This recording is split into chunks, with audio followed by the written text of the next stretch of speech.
It's hard to think about, isn't it? A place that felt almost timeless, so woven into history, just gone.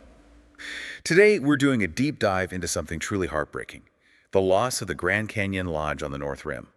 We want to understand, its history, what it really meant, and the impact now that it's been destroyed. And for you listening, if you mainly know the South Rim, the North Rim is just different. It's quieter, more remote, higher up, greener trees. It has this unique, tranquil feel. That's why this loss feels so personal, so significant.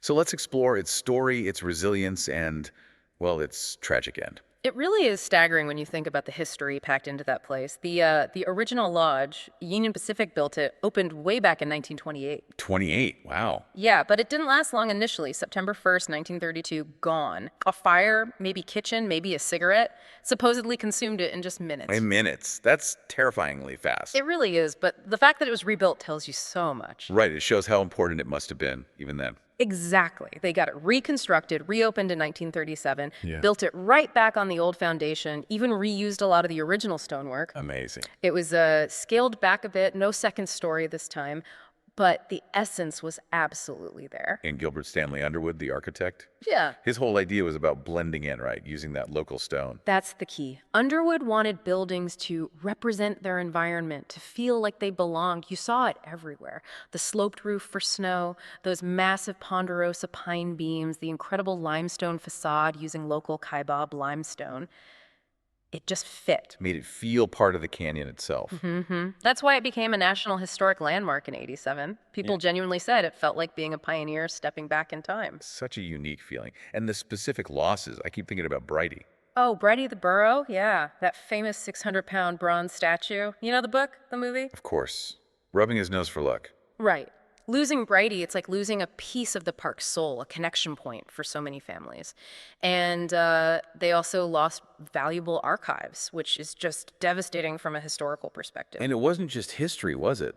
The lodge was, it was everything on the North Rim, the only place to stay inside the park there. It really was the operational hub. When you lose the lodge, you also lose the visitor center, the gas station, which is essential up there, the wastewater treatment plant. Oh, I heard about that.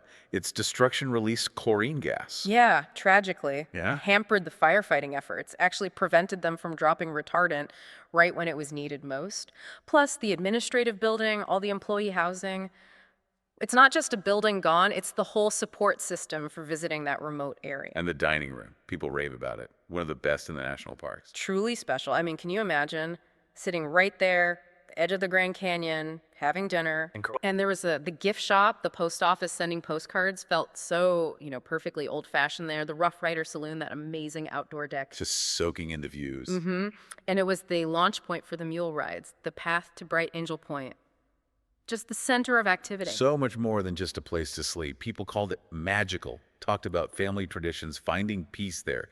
This fire, the Dragon Bravo fire, Yeah, it hit more than just structures. absolutely. It started with lightning, July 4th, 2025. The initial strategy was confine and contain. Which drew some criticism later, right, given the conditions. Yes, Governor Hobbs questioned that decision, driest, hottest part of the Arizona summer. And then July 11th, 12th, things escalated fast. Strong winds, high temps. The fire just exploded, grew to 5,000 acres, took out, they estimate, 50 to 80 structures, the lodge, so many other facilities. It's just devastating to picture. But the crucial thing, and we should really emphasize this for you listening, is that no injuries or deaths were reported. A huge relief, yes. Everyone, staff and residents, they were evacuated safely before the worst hit. Thank goodness. But the North Rim is closed now for the rest of the 2025 season. And there are definitely calls for a thorough investigation into how the fire was managed. The scale of the loss, though, it's immense. It's not just bricks and mortar or, logs and stone.